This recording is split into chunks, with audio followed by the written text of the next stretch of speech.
Now suppose that you say, I have zero spiritual experience. You see? And I don't know what you're talking about. I don't even know that there is a God.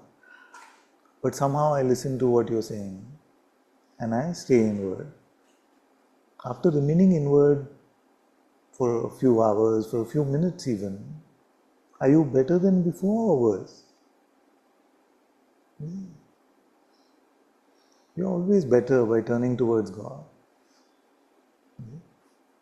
And by grasping at the world, no matter how pleasurable that momentary experience may have seemed, are you better than before or worse off? And that if you're not able to see it, it is very important to keep remaining inwards and your heart compass will develop, where a sense of deepening connection or a disconnection will tell you whether you're truly alive or pretending to be alive.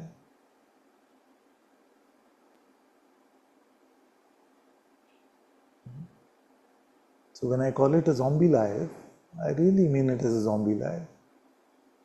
It's like that which gives us life has been cut off from. So just like a bundle of prana and flesh and blood roaming around.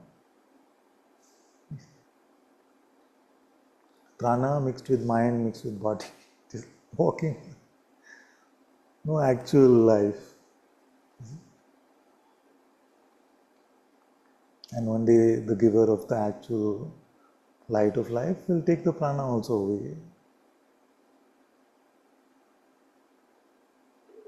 For everyone.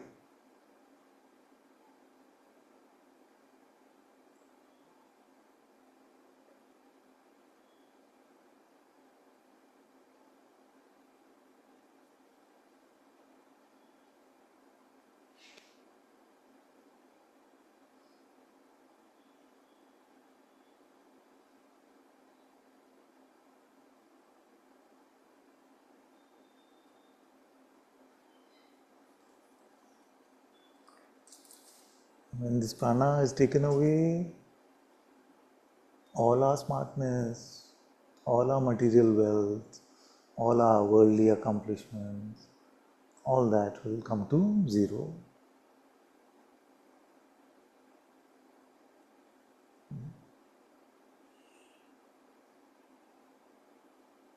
So focus on spiritual wealth more than anything else.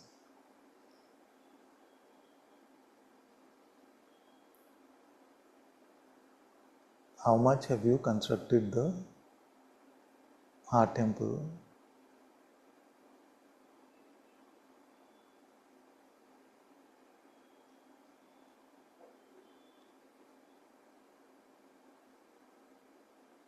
The holy altar has been presented to you.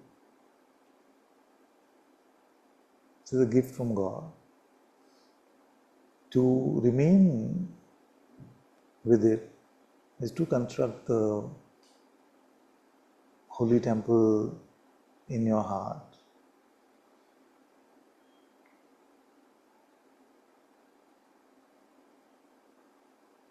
Who is that sage? The cobbler sage who built the heart? No. Pursala? How do you pronounce? Which one? How do you say? Pursala? That's how you say? Pursala? So, Pursala. So, sage Pursala. So, one time the king of the land wanted to build a huge temple for Shiva.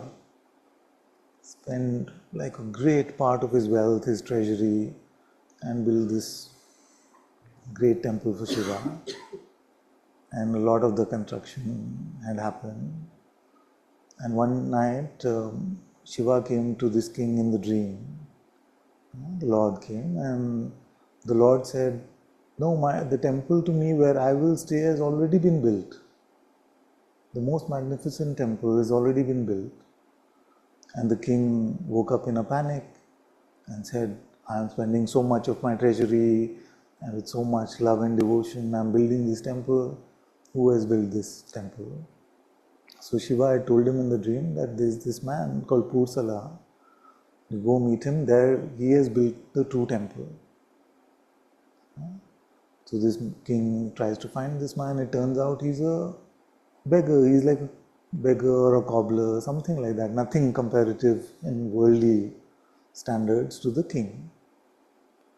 But the king has to meet this man.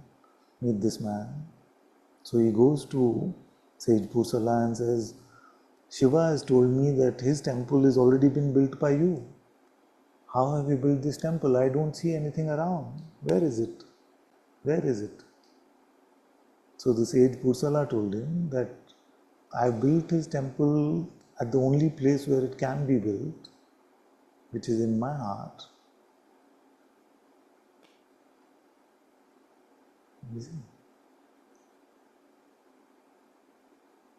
All the other temples are reminders of our heart temple, are representatives of our heart temple, are tools, devices to bring us to our heart temple.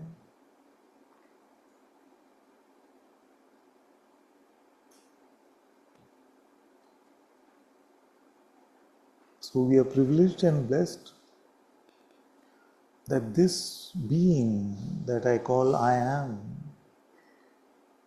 my Atma, is His presence. That is a privilege.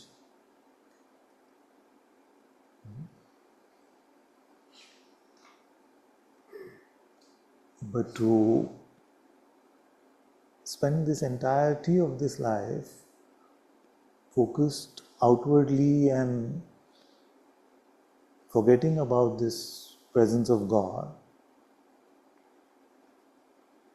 would be a wasted life.